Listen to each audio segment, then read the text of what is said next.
Marissa also asked, what was your worst fall? So I've got two. My first one was when I was 6 years old, and when I was little, I grew up in the country. Like, there was nothing, there was no such thing as, hey, we're gonna get a trainer and teach you how to ride. And there was no such thing as, we're gonna put you a helmet on you because, safety first.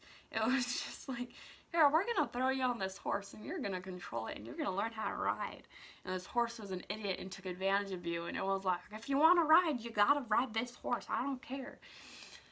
And so we still had really good horses that were just done it all, and so they were still pretty dead broke, for dead broke, no, bomb proof for the most part. They just wait.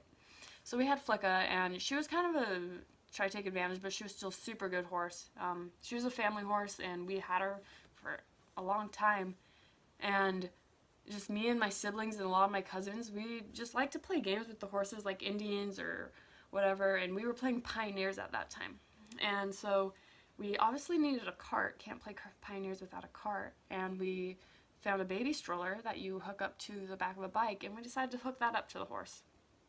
And so we were using Flicka at first, and she was, awesome. She was an awesome horse, and she just pulled all the kids around the pasture. And yeah, our pasture had like a lot of trees and like creeks and all that stuff. And so we just were playing Pioneers, and she was doing awesome. So we decided that it was the other horse's turn. His name was Bucko. Despite his name, he's actually a really sweet horse most of the time.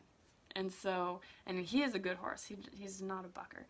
And so we decided it was Bucko's turn, and so we hooked Bucko up to the stroller, and we put my little sister and my cousin in the stroller, and me. I was like 6, and my cousin, who was about 7, they put me and her on the back of him, and they just let us go. And the stroller came up and hit his hocks, or hit his legs, and he starts kicking out and freaking out and just goes insane. The stroller came off, and so, think about it, my cousin and sister could have got kicked in the face, but they didn't, thankfully, like, so bad, but they didn't. The stroller came off, but Bucko just took off and freaking out through the pasture. My cousin fell off pretty prematurely, but I held on until he decided to jump the creek, and when he jumped the creek, that's where I fell off, and I landed in the water and got a hole in my leg. And it was like blood everywhere, and it was just like, the hole was really like this big, no, not even, like this big, and I still have this scar actually, but it was just traumatizing. I didn't touch a horse for 2 years, like, willfully. Like, my siblings would put me on a horse, and I'd just be like terrified out of my mind. But yeah, so there's the first one. The other one happened maybe 3-4 years ago with my horse Indy. I wasn't being consistent with my training. It was her first ride out of the round pen, so I decided to haul her to a brand new area that she'd never seen, like a rodeo arena that has chutes and everything, and I decided to do our first ride there. And so I didn't prepare her with a lot of groundwork. I didn't get her mind thinking. I just, hey, I'm going to get on this horse and trot her around. She was fine, and I didn't do it very long to get her mind thinking. I decided to bring her up to a lope, and she just started full-on bucking. And when I say bucking, like viciously. And at this time, a lot of ropers, they were coming to rope and practice roping. They start driving in. Bronc riders, they start driving in, and they kind of see this, and I fly off, and I land on my hands and knees, and she comes down and lands on my ankle and twists my knee. And, like, it was so painful. So painful. And when I think about it, like, if she was a foot closer, she could have landed on my back. And so that was quite the situation. She put me, I was out riding for a little bit. I just remember that was the worst pain, like, to this day, still one of the worst pains I've ever felt. Like, afterwards, just bending my knee was excruciating. It was just so painful. And I just bruised my ankle, but it was my knee that got hurt.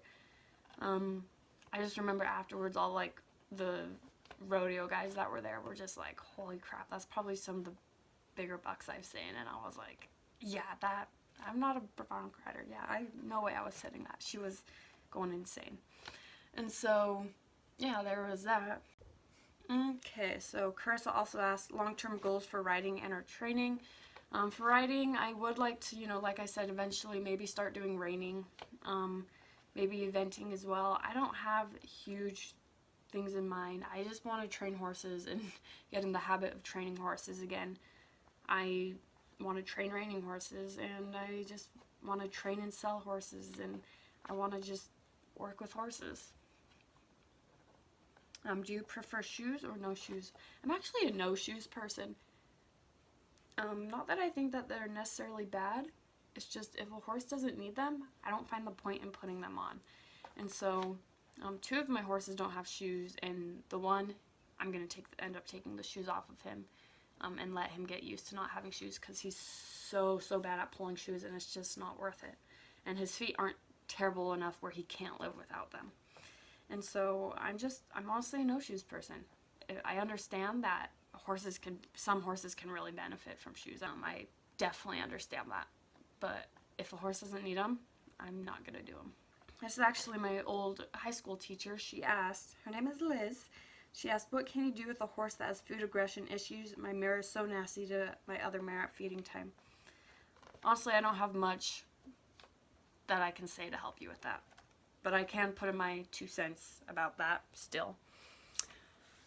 There's horses, and something that you just maybe don't think about, but, horses have this monarchy. You have the higher one and you have the lower ones, and you kind of just have these stairs of horses and where they stand. And so the horse that's on top, they're like the queen or whatever. They're going to be kind of a-holes to those lower ones, and there's not much you can do about it. That's just horse instinct, horse nature. That's just how it is. You have a horse that is the leader, and so it's very natural for them to act like that at feeding time. It's very natural to have a horse that is a jerk to the other because they have to hold their ground. They don't want the other to become, what would you say, higher than them. And so they're really going to hold their ground, and they're going to be jerks, because the only way to hold their ground is to move the other horse by kicking them or, pinning their ears out, whatever it takes, biting them. They're going to do whatever it takes to get that horse to move away from them so they can show their dominance. And so one thing that could help with that is just feeding them on separate ends of the pasture.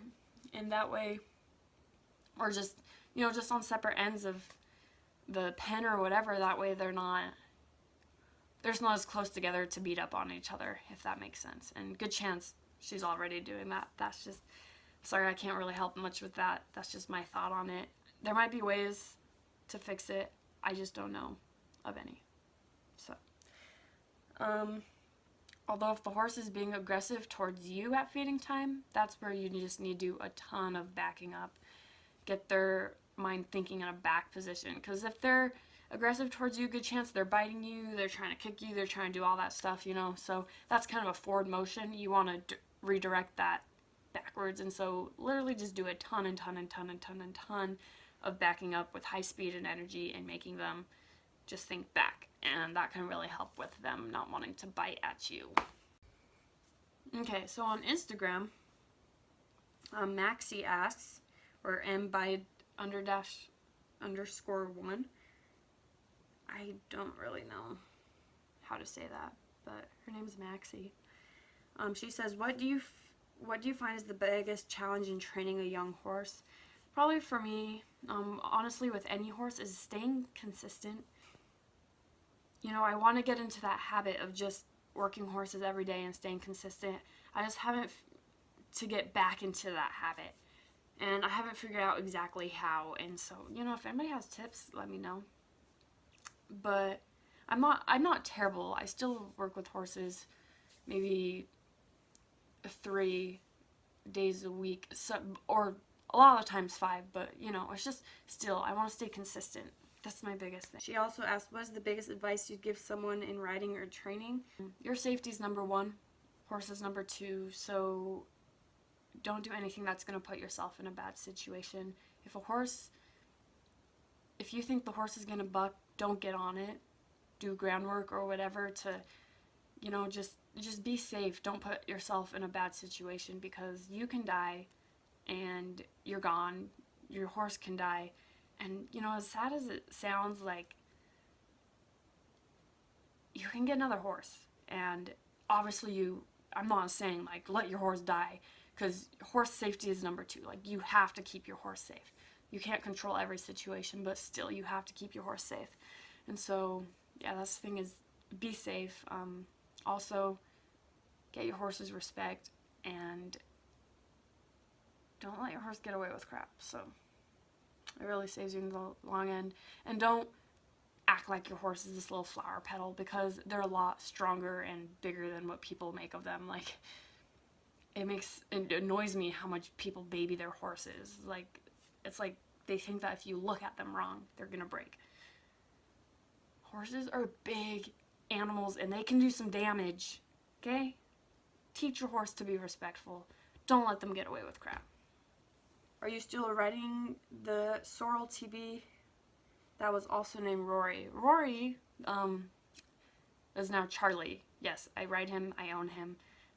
Because I had a horse named Rory, I changed his name to Charlie. So, yes, I am. How do you introduce a Western broke horse riding English/jumping? So for jumping,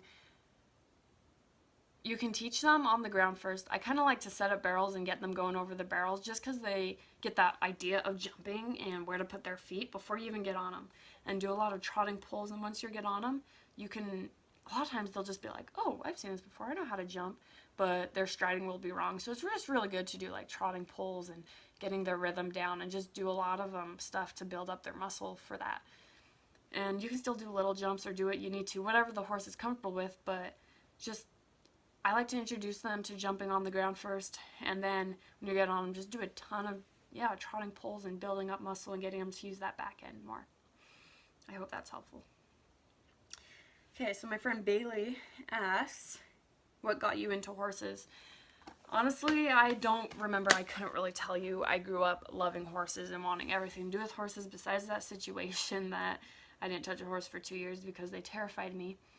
But this was like, I can't even tell you the first time I ever got on a horse. Like, I just grew up on horses, and out of my whole family, I'm the one who's truly stuck with it. I do have a sister who wishes she could have horses, and eventually she will, just because she also loves horses, but I'm the one who's just been able to have this situation where I've been able to stick with it. And so I couldn't tell you an exact time. I just know after, I think the main thing is when my first horse died. She was a family horse, but she was the first horse that I actually rode and everything, just the first time I experienced that. So she wasn't just my horse, but the first time I experienced that with a horse, I was just completely heartbroken. I didn't ride for a while, and I was so heartbroken.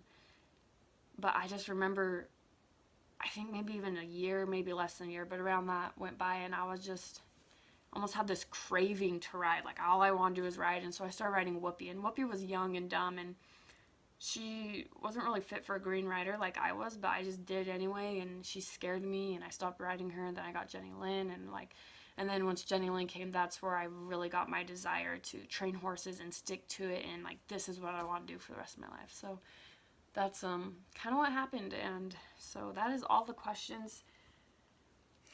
I don't know how long this is going to be, but I might have to split up 2 parts. We'll see. But either way, thank you guys so much for watching. I really appreciate the support. And guys, I'm getting so close to 1,000 subscribers. And so if you like this video, then you can click the subscribe button, click the like button. If you subscribe, you can see all my videos and keep up with me as soon as I put content out and just anything like that. Once again, thank you guys so much for watching, and I'll see y'all next time. Bye.